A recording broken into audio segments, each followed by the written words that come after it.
Makanya di samping seorang ulama itu membimbing zahiriyah umat, harus bisa mengarahkan umatnya untuk menuju ke fitrahan itu tadi, membawa umat menuju ke fitrahan itu tadi, ketakwaan itu tadi. Nah kalau cuma pinter ngaji aja, kalau pada akhirnya nanti gelap hatinya, ya berarti nggak selamat baca.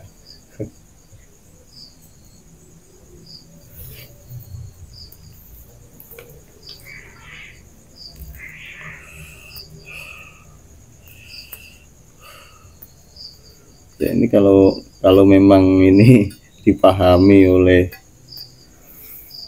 setiap umat yang beriman, ya pasti tentram dunia ini. Tentram. Kuncinya tidak cukup hanya puasa secara syariat itu saja. Belum cukup. Harus keempat-empatnya ya. Makanya Gus ya dilakukan secara bersamaan ya. Iya. Ya ada manfaatnya, cuma tidak bisa menuju ke ketakwaan itu loh. Ada manfaatnya. Tadi orang yang mau berpuasa itu memang ya anggaplah secara umum mereka golongan orang-orang yang percaya, yang beriman. Kalau tidak beriman, nggak mungkin dia berpuasa kan gitu. Nah, tapi imannya sebatas itu aja. Nggak bisa merubah keadaan hatinya bertambah takwa pada Allah, belum bisa.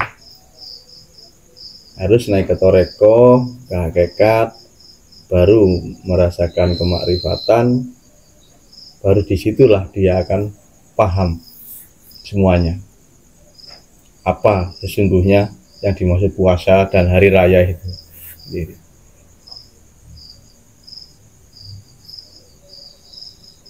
Dan itu kan juga ada zakat juga kan. Iya. Zakat itu gimana ini Gus? Kalau zakat itu secara syariat itu syariat toreko sama. Jadi intinya apa yang dia bahasa syariatnya itu yang dia usahakan. Selama puasa itu yang dia inginkan apa. Kalau secara umum kan bahan makanan pokok itu 3 kilo kalau sekarang kan, 3 kilo, yaitu cuma mengeluarkan sedekah beras yang intinya itu untuk fitrah katanya kan, zakat fitrah. Sedangkan makna dari fitrah itu tadi menurut lugat bahasanya bersih. Fitrah itu bersih. Nah, jadi zakat ini sebetulnya gunanya apa? Untuk apa? Untuk membersihkan puasanya yang 30 hari itu loh, menurut syariat itu seperti itu. Nah, terus yang dibersihkan ini apanya kan gitu. Nah, kalau di toreko ya penyakit-penyakit hatinya itu. Seperti sombongnya sudah bersih, irinya sudah bersih, takaburnya sudah bersih misalkan. Tapi kan dia masih belum ketemu Tuhan, belum makrifat kepada Allah di toreko itu. Jadi harus naik lagi ke hakikat. Zakat secara hakikat adalah mengeluarkan semua selain Allah dari dalam hati. Jadi yang ada hanya Allah Subhanahu wa Ta'ala, hanya Tuhan yang ada di dalam hatinya.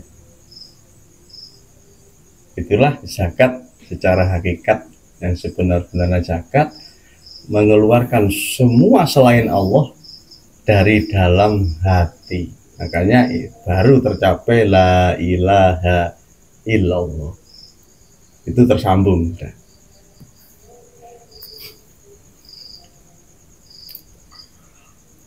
Betulnya maknanya juga ke situ juga. La ilaha, tidak ada Tuhan.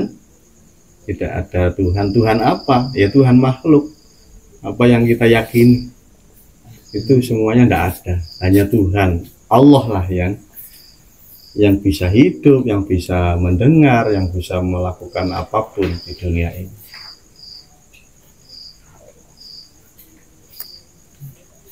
Nah, ketika kotoran-kotoran selain Allah itu keluar dari dalam hati, maka fitrahlah hati itu. yang ada hanya Tuhan, keyakinannya di dalam hati. Ya bukan keyakinan lagi, tapi ainul, hakul yakin, sebenar-benarnya keyakinan itu muncul baru paham ketika selain Allah sudah keluar dari dalam. Inilah zakat hakikat yang dimaksud di dalam hukum hakikat. Nah, seandainya semua kita jalankan syariat, toreko, hakikat, maka sempurnalah keimanan kita. Sebetulnya seperti itu, Mas. Betulnya, bukan ini hakikat ini bertentangan dengan syariat, enggak sebetulnya. Ini level saja, tahapan. Di samping kita berpuasa syariat, kita juga torekohnya dijalankan. Jangan sombong waktu puasa. Terus secara hakikatnya, jangan sampai hati kita kemasukan selain Allah. Akhirnya alhasil bersihlah hati itu menjadi fitrah, dan akhirnya kita bisa mencapai level ketakwaan itu tadi.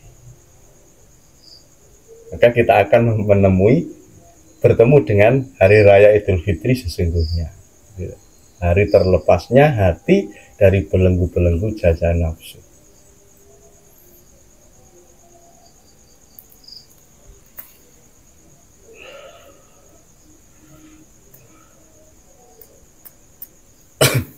Ada fidyah, ada apa semacam gitu kan, denda itu kan. Nah, fidyah itu denda orang yang tidak berpuasa disuruh bayar fidyah. Itu juga kan ketika kamu tidak sukses membawa hatimu dalam bulan Ramadan menuju ketakwaan, jangan berhenti di situ, bulan yang lain juga bisa dijadikan kafaroh untuk kita fitrah terhadap Tuhan. Makanya kan disuruh kodok itu puasanya kan, ya, di samping membayar fidyah, dia harus kodok puasanya itu. Kalau masih Ramadan masih belum bersih hatinya, ya bulan berikutnya ya teruskan.